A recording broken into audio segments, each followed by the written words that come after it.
अस्सलाम वालेकुम। कैसे हैं आप सब? इस चैनल को लाइक कीजिए, सब्सक्राइब कीजिए और शेयर कीजिए। अब आते हैं हम आज के क्वेश्चन की तरफ। आज है क्वेश्चन नंबर 9, ठीक है। इसमें हमने जो सा है हमें ये सोल्यूशन दिया हुआ है, ठीक है ना। हमने बताना है कि ये सेटिस्फाई करें कि नहीं करें, ये आगे पार्ट्स दिए हुए हैं, ठीक है ना। अब सबसे पहले हम ए पार्ट करें। इसमें सबको ना पुट करना है इनमें। पहले को x1 कर लें लेट, दूसरे को x2, तीसरे को x3, ठीक है ना, क्योंकि इधर x1 x2 और x3 दिए हैं, ठीक है। अब करना शुरू करते हैं। ये देखें, अब हम जोन सा है इसको हम x1 लेट कर लेते हैं, इसको x2 और इसको x3, ठीक है। अब ये बारी बारी इन तीनों में पुट करेंगे। पहले हम इक्वेशन नंबर जोन सा है 1 में कर लेंगे, फिर इक्वेशन 2 और फिर इक्वेशन 3 एस इक्वेशन 1। अब ये 2 x1 की जगह पे पहला क्या है 3 पुट कर दें, फिर -4 x2 की जगह क्या पुट करना है 1, माइनस x3 की जगह क्या पुट करना है 1 इक्वल टू 1। अब इसको सॉल्व करें, 2 3 6 -4 -1 इक्वल टू 1, ठीक है। 6 - 4 2 -1 equal to 1 equal to 1, 2 - 1 1 equal to 1। ये 1 इक्वल टू 1, ये दोनों चीज़ें सेटिस्फाई होनी चाहिए, मतलब दोनों चीज़ें इक्वल होनी चाहिए, फिर ये क्या है ये सेटिस्फाई है। अब इसके हम एस इक्वेशन 2 में देख लेते हैं कि इक्वेशन 2 में क्या ये सेटिस्फाई है। x1 की जगह पे 3 पुट करें, माइनस x2 की जगह पे 1 प्लस x3 की जगह पे 1 इक्वल टू 1। 3 - 3 + 1 equal to 1। 3 - 3 0 था, 0 + 1 1 इक्वल टू 1। ये भी सेटिस्फाई कर रहा है क्योंकि दोनों इक्वल हैं।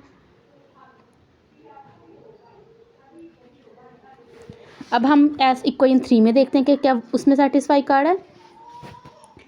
3 x1 की जगह पे 3 -5 x2 की जगह पे 1 -3 x3 की जगह पे 1 equal to 1। 3 3 9 -5 -3 equal to 1, 4 -3 equal to 1, तो 1 इक्वल टू 1। ये भी सेटिस्फाई कर रहा है, मतलब कि ये तीनों इक्वेशन पे सेटिस्फाई कर रहा है। अब आते हैं हम इसके बी पार्ट की तरफ। बी पार्ट में उन्होंने दिया है 3 -1 1। इसको वैसे ही करना है, 3 को x1 लेट कर लें, -1 को x2 और 1 को x3, ठीक है ना।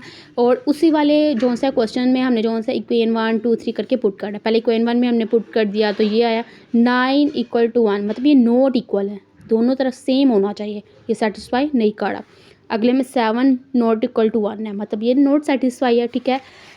और तीसरी इक्वेशन में भी ये सेटिस्फाई नहीं कर रहा, ठीक है। अब आते हैं हम इसका सी पार्ट की तरफ।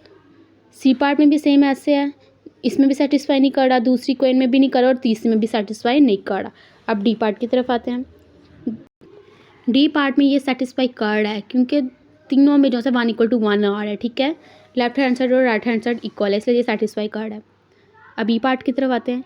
ई पार्ट में भी जब हमने ये तीनों जो से वैल्यूज पुट की तो तीनों इक्वेशन में जो सा सेटिस्फाई हो रहा है, मतलब कि ये जो सा ये वाली भी हमारे पास ये वाली जो सी वैल्यू है ये सेटिस्फाई करेगी, ठीक है।